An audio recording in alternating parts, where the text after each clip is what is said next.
Jiang Ningyue stood in the studio, the cold white light of the chroma key reflecting in her eyes. The nearly invisible lapel microphone captured the perfect cadence of her voice. She was the anchor, the host, the very personification of the lightness and the dream that kept her there. Jiang Ningyue, move that little scooter out of the way. The director's voice, rough and hurried, cut through the silence of the set. She smiled, a practiced gesture that didn't quite reach her eyes. Okay, director, I'm on it. No one there, except perhaps her closest assistant, knew that this little scooter was just a disguise. That the woman now standing up, wearing a simple blazer and jeans, was the chairwoman of the Fengying Group, a global conglomerate that moved the hands of the world economy. She left the studio, the host facade melted away. Jiang Ningyue, her brother, was waiting for her in the hall. He was the picture of impatience and loyalty. Chairwoman, get in the car, he said, the formality a thin veil over their familiarity. Ningyue just shook her head, the exhaustion heavy on her shoulders. Sis, you're the chairwoman of the Fengying Group, and you're here as a host just because of a dream. It's been 3 years. You should go back and marry into the Gu family now. The mention of the arranged marriage was a constant noise in her life, an echo of the obligations she was trying to postpone. I already have a boyfriend. Anyone who wants to get married can do it themselves, she replied, her voice firm, but the tone empty. Ningyue sighed, his frustration evident. A boyfriend? That poor guy who saved you in the earthquake 3 years ago, Zhao Yimou. Sis, he's not good enough for you. Where did all your good manners go all these years? Ningyue stopped, her hand resting on the car door handle. The memory of the earthquake, the smell of dust, and the weight of death were still vivid. My life was given to me by him. From that moment on, I decided to make him the happiest person in the world. It was gratitude, not love, that bound her to Zhao Yimou. A life debt she was paying with the most valuable currency she possessed. Her time, her support, and ironically, her secret identity. Now, with my support, Yimou has already become the president of the Zhao Group. The future will be even better, she tried to convince her brother, and perhaps herself. Ningyue, however, wouldn't back down. What if Zhao Yimou is only interested in your social standing? I have a feeling he doesn't have good intentions. Don't worry, Yimou isn't like that. Today, I'm going to reveal my true identity to him and ask for his hand in marriage. Wait for the good news, brother. Ningyue got into the car, but the promise sounded hollow. She was about to trade a debt for an alliance, hoping Yimou's gratitude would be as strong as hers. The restaurant was one of the most exclusive in Tongqing, the kind of place where discretion was the main ingredient. Ningyue had reserved a private suite, the perfect setting for the revelation that would change Zhao Yimou's life. She waited. The wine grew warm. Time dragged on like a discordant melody. When Yimou finally arrived, he wasn't alone. By his side, Qiao Yan, a woman of aggressive beauty and a victorious smile, walked with the familiarity of someone who already belonged. The air in the suite became thick, unbreathable. What are you two doing? Ningyue's voice was a dangerous whisper. Yimou showed no remorse. On the contrary, there was a gleam of arrogance in his eyes. Since you found out, I won't hide it anymore, Jiang Ningyue. Let's break up. The pain didn't come as a blow, but as a slow chill spreading through her chest. It wasn't the pain of losing a love, but the betrayal of a belief. It was Miss Qiao who valued me, who supported me. And I got the position of president, he continued, his voice full of newly acquired pride. And you, a TV employee. How can you compare yourself to the Zhao Group? Ningyue laughed, a dry, humorless sound. The irony was so blatant it was almost comical. A simple Qiao? How could she turn you into a new celebrity in 3 years? I was the one who helped you. Yimou looked at her with contempt. You, a poor worker. Our Qiao company will soon ally with the Fengying Group. And with that, EMO can also benefit. Then we can see the famous Fengying. If I can get some advice from her. At that moment, EMO won't just be a president in Tongqing. Xiao Yan, silent until then, intervened with a condescending smile. What right do you have to be by his side? Me. Why haven't I heard about this? Fengying wants to see you. Ningyue replied, the calmness of her voice disarming Xiao Yan's aggression. Yimo, however, was not intimidated. Who do you think you are? Do you think Fengying needs to tell you everything? The scene became a spectacle of humiliation. Yimo threw a wad of cash onto the table. This money is like the salary for the 3 years you were my babysitter. Let's separate amicably. No need to complicate things. That way, no one will want you. The last sentence was the final straw. Ningyue felt her dignity being trampled. Zhao Yimo, in these 3 years, didn't you feel anything for me? You're unbearable, he replied, the cruelty in his voice the final proof of his nature. The slap cracked across Yimo's face, a loud and definitive sound. You dare to hit me? Yimo, look what she did. Xiao Yan screamed, feigning horror. Ningyue's fury was a fire consuming her. Scumbag. You dare to hit me? You're crazy. I'm going to hit both of you, you jerk and you tramp. Yimo pushed her, brute force replacing the mask of chivalry. You're no better. A tramp I already used. No one wants you without me.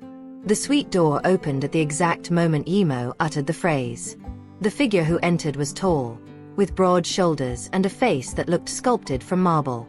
He wore simple clothes, stained with paint, and carried a worn backpack. Who said no one wants her? His voice was deep, a counterpoint to the hysteria in the room. I brought my ID.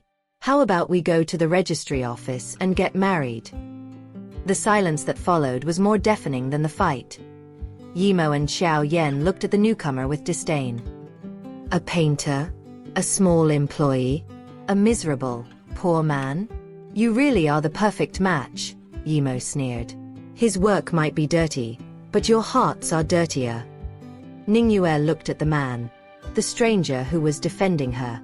She didn't know him, but the offer, the gesture of chivalry in the midst of her ruin, touched her deeply. Wait for me, she said, looking at Yimo and Xiao Yan, the promise a vow. I promise. I'll make you the richest man in the world. She turned to the painter. It's a deal. Where are you going? I'll take you on my little scooter, he replied, a genuine smile lighting up his face. The exit from the restaurant was a spectacle.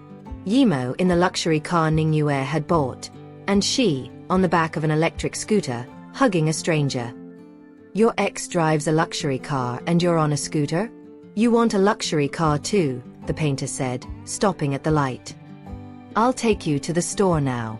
Choose anyone. The painter laughed, a laugh that seemed to come from the soul. How much do you earn a month? Better save more. I'm actually rich. Okay. No need to show off with me, you know. Ningyue replied, feeling strangely light. The first stop was a clothing store. These clothes are too old.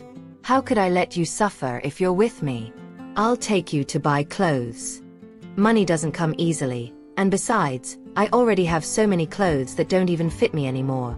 They're all high quality, custom-made pieces. I don't need to buy anything else, she replied, the truth slipping out for an instant. The painter looked at her, confused. You also said I was being stubborn. You, a painter. What are some good custom-made suits?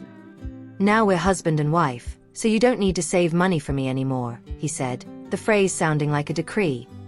Ningyue smiled. This man, with his paint-stained clothes and his electric scooter, was the antithesis of Zhao Yimo. He was simple, honest, and somehow incredibly attractive. Goo. She began, but he interrupted her. Hello customer, how can I help you? The saleswoman approached. I came here to buy some clothes for my husband, Ningyue said, the word husband sounding strangely natural. Wife, the clothes here are a bit expensive. Let's go to another store, the painter whispered, worried. I know you worry about me, but spending on you makes me happy, she replied, her hand on his arm. She chose suits, shirts, ties. This one and this one too, this one. Try them all on. The painter, now Gu Xingheng, tried on the clothes. The transformation was stunning. The body, previously hidden under the loose clothes, was athletic and elegant. Gu Xingheng. Do all painters have such a great physique? With that look, you're just as good as a movie star, the saleswoman praised. Mainly because my wife chose well, Gu Xingheng replied, winking at Ningyue. Let's try a few more then. Enough. I don't have anywhere to wear them, right? He protested. You wear another outfit before leaving, she said, feeling the blush on her cheeks. Manager, we'll take all the clothes he tried on. Use this card, Ningyue handed over a black card, unaware of the weight it carried. The manager's eyes widened. It's the Fengying Group's black card. The Fengying Group is #1 in the world. Counterfeiting their card is grounds for persecution. It's not counterfeit, it's mine, Ningyue replied, the truth almost slipping out. Congratulations to both of you. You are our store's 999th couple. Today's purchase is on the house, and you also get a couple's dinner at the luxury restaurant on the rooftop. For free? Gu Xingheng asked, surprised. That's because our boss, Mr. Gu, loves his wife very much and made this rule, the manager explained. Ningyue looked at Gu Xingheng, the name Gu echoing in her mind. Why not take advantage?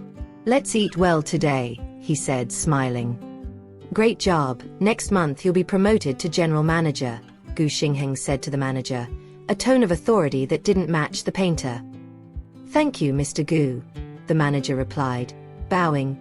Ningyue felt a shiver. Mr. Gu. The dinner at the luxury restaurant was interrupted by a call from her brother. Sis, Mr. Gu is really good. Mom likes him a lot. You really don't want to meet him. Tell Mom I'm already married. Tell her to forget about it, Ningyue replied, looking at Gu Xingheng. Married to Zhao Yimo. It's not him. I'll introduce you all another time. Gu Xingheng looked at her, curiosity in his eyes. Whose call is it? You look a little upset. My brother asked if I married Zhao Yimo. I also don't understand how you fell for a guy like him. Actually, I don't love him, it's out of gratitude. Gratitude? He asked, his brow furrowed. The memory hit her like a wave. The despair, the darkness, Yimo's outstretched hand. Wake up. Are you okay? Wake up. Damn it. Even with the earthquake, they still come to collect debts from me. You were the one who saved me. How could I? I'll do anything to repay you. Right. If fate brought us together as a couple, it means we're connected. From now on, I'll be your support. Yimo's voice, in the memory, was that of a hero. The reality, however, was that of a parasite. Gu Xingheng pulled her out of her thoughts. Mr. Gu, the collaboration with Fengying tonight is scheduled at Mr. Zhou's hotel. He's already taken care of everything. The voice was that of an assistant, speaking on Gu Xingheng's phone. I understand, Ningyue. I'm going to the Zhou hotel. To paint the walls. Sorry, I can't have dinner with you. His smile was an apology. Men, right? Work always comes first. We can eat anytime. Come on, I'll take you on my electric scooter. The Zhou Hotel was the epicenter of luxury in Tongqing. Gu Xingheng's electric scooter looked like a foreign object parked at the entrance. We're here, he said, turning off the engine. For the same moment, a luxury car, driven by Zhao Yimo, stopped abruptly, almost hitting the scooter. Xiao Yan was in the passenger seat. Who is it? Yimo asked, irritated. You two again. What bad luck, Xiao Yan sneered. Jiang Ningyue. You hit our car. Tell me, how are you going to compensate? Yimo demanded. You hit me. Ningyue retorted. This is the fanciest hotel in Tongqing. Your old scooter parked at the entrance. I thought it was trash. But, since we know each other, 8,000 is fine. Zhao Yimo. You're really desperate. Driving the car I bought and wanting my money, Ningyue said, her voice full of contempt. What? Did I take your leftovers and the car too? Do you like what I discard so much? Xiao Yan intervened. You. Jiang Ningyue, you don't have money to pay, do you? That's right.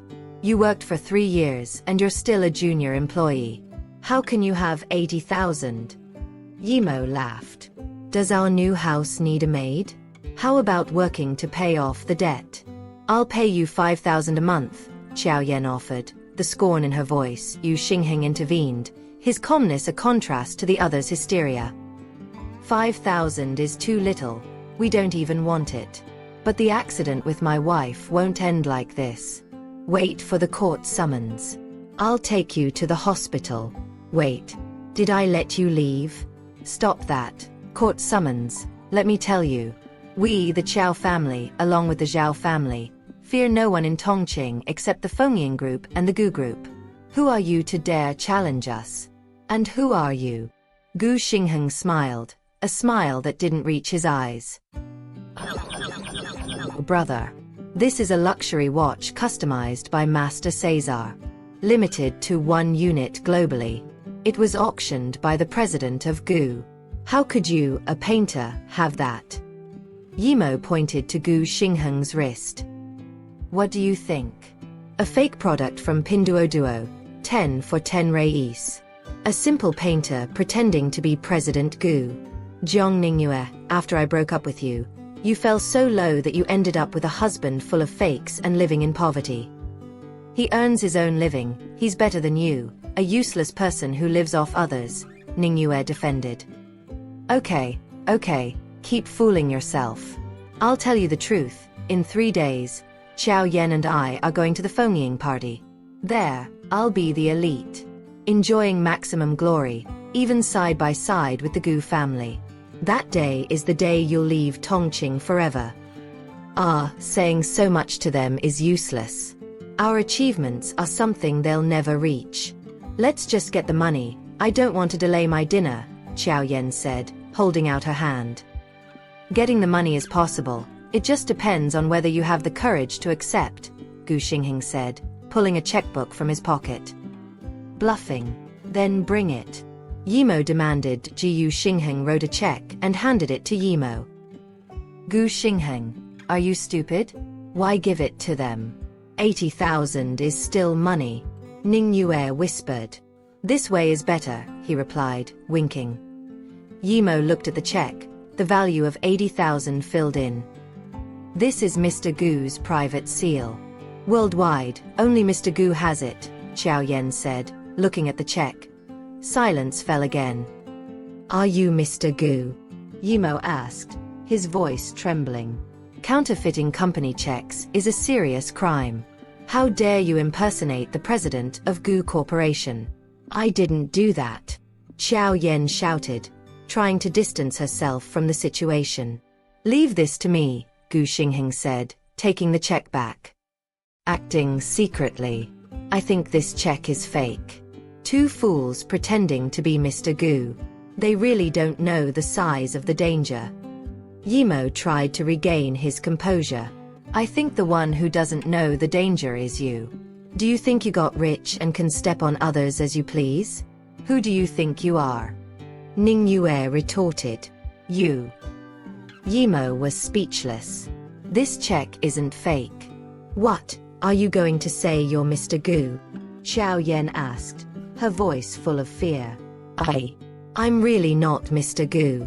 I painted the whole of the Gu company, so I have a check from them, Gu Xingheng replied, smiling. Jiang Ningyue, your husband is quite clever. Yimo said, relieved. Thank you for the dinner, Gu Xingheng said, returning the check to Yimo. Is everything okay? Are you silly? You actually gave them money. 80,000. How many walls do you need to paint to get that back? Ningyue asked, worried. Sorry. You surprise me. Wait a minute. I bet that 80,000 won't stay warm in their hands for long, Gu Xingheng said, smiling. What is it? Husband, let's go. Let's watch the show. As Gu Xingheng and Ningyue walked away, a new commotion started. This bottle of wine is a limited edition from France, worth 2 million. You hid it, so you must pay. A man, in an impeccable suit, approached Yimo's car. You were the one who hit me. Do you want to extort money from us? Yimo shouted. I extort money? I, the assistant to the president of the Fengying Group, Jiang Ningyue, need to extort money from you. The shock hit Yimo and Xiao Yan. What? What? You're Mr. Zhong's assistant? Zhao Yimo.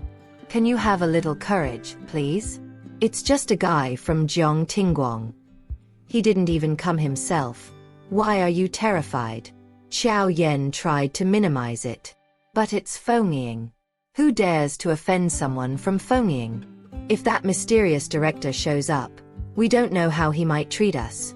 How you tricked us just now. Now that you heard it's someone from Fengying, you're scared. What does that have to do with you? Don't even think about running away from responsibility. It's only 2 million. Give it to him. Give it to him. Xiao Yan demanded. Yan, I'm short on cash. Can you help me with this? Yimo pleaded. You. Xiao Yan was furious. Ningyue and Gu Xingheng watched the scene from afar. Did you call them? Don't be angry. I'll order that food you love, steamed lotus root, Ningyue said, trying to calm Gu Xingheng. I don't want to eat. I'm full of anger, Yan, Xiao Yan replied. Seeing those two idiots get dumped today was so satisfying, Ningyue said, smiling. But wasn't Xiao a VIP of Fengying? How dare this assistant offend them? Gu Xingheng asked. The shadow of the wind wouldn't care about those two idiots.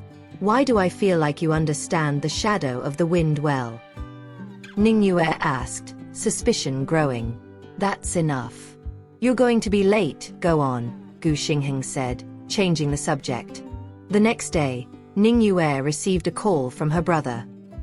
Sis, it's almost time to meet the president of the Gu company. Where are you? I'll be there soon. I want to see what this President Gu is like, married and still in an alliance. What he really looks like, she said, the irony in her voice. This president of Gu Corporation is worth billions. If you keep him happy, you'll have as much money as you want. Ningyue was at the Zhou Hotel, the same location as the night before. She went up to the terrace, where the meeting was scheduled. Wow, this is too big, she said, looking at the view. You've arrived, a familiar voice said. She turned around. Gu Xingheng was there, wearing one of the suits she had bought. Come. The mountain water is sweet, but Mr. Gu is not easy to please. Welcome, Mr. Gu. The voice was Zhou Yu's, the hotel owner. Ningyue looked at Gu Xingheng, the shock paralyzing her. Hey. Come back, come back. Where are you going? Zhou Yu shouted, seeing Ningyue walk away. Zhou Yu, I'm still going. Zhou Yu, I'm still going to look for Fengying. Speak up. The truth hit her like lightning. Gu Xingheng was not a painter. He was Mr. Gu, the president of the Gu Corporation. The man she had married on impulse, the man she had defended, the man she had tried to dress. Fate, after all, had a peculiar sense of humor. Jiang Ningyue didn't run away out of fear, but out of an urgent need to breathe. The revelation hit her with the force of a punch to the solar plexus, not because of the surprise that Gu Xingheng was rich, but because of the cosmic irony that he was Mr. Gu, the man she had been trying to avoid for 3 years. She stopped at the edge of the terrace, the cold Tongqing wind whipping her face. Zhou Yu, I'm still going. Zhou Yu, I'm still going to look for Fengying. Speak up, she murmured, more to herself than to the hotel owner, who watched her confused. You don't need to go anywhere, Ningyue. Gu Xingheng's voice was calm, but carried an authority that the custom-made suit only underlined. He reached her, his hand resting lightly on her shoulder. She turned, her eyes fixed on his. You're Mr. Gu, the president of the Gu Corporation. The man my family wanted me to marry. And you were painting walls? riding a little scooter. Gu Xingheng smiled, a smile that now seemed more complex, more conscious. The scooter is mine. And yes, I was painting walls. It's a hobby. And a way to see the world without the weight of my last name. He led her to a leather sofa, away from Zhou Yu's curious glances. I didn't know who you were, Ningyue, not until the day you showed up at the clothing store with the Fengying black card. I knew you were the president of the rival group, the famous shadow of the wind that everyone fears, but no one knows. Ningyue blinked. You knew. And you didn't say anything. You also didn't say you were the president of Fengying. You were paying a debt of gratitude to a man who didn't deserve it, living a double life to keep the promise you made to yourself. I was just living mine. He took her hand, the touch firm and comforting. When you defended me from that worm, when you promised me you would make me the richest man in the world, I knew you were the only woman who could see beyond the name, Gu. You saw the painter, the simple man. And I saw the strong woman, the real Jiang Ningyue, behind the TV host. The irony was sweet. She, the president of Fengying, married to the president of Gu, both hiding their identities from each other, united by an impulse of dignity and a checkbook. What about the arranged marriage? She asked, her voice still choked. It was a business agreement between our grandfathers. I hated it. But now. He smiled, a genuine sparkle in his eyes. Now, fate has given us a real marriage. Not out of obligation, but out of choice. At that moment, Gu Xingheng's assistant approached, the same one who had called the night before. Mr. Gu, Mr. Jiang Ningyue is arriving. He's accompanied by a couple who insists on speaking with Mr. Gu about a Fengying party. Gu Xingheng and Ningyue exchanged a knowing look. The stage was set. The terrace door opened, and Jiang Ningyue entered, followed by Zhao Yimou and Qiao Yan, who were visibly nervous. Sis, you're here. Mr. Gu. Ningyue stopped, confused, seeing Gu Xingheng next to his sister, wearing the suit she had bought. Zhao Yimou and Qiao Yan froze. The man they had humiliated, the painter on the scooter, was there, at the center of power. Good evening, Mr. Zhao, Miss Qiao, Gu Xingheng said, his voice cold and polished. It seems you're late for the Fengying party. Yimou stammered. Mr. Gu, I didn't know. Didn't know that the man your ex-fiancé chose was the president of the Gu Corporation.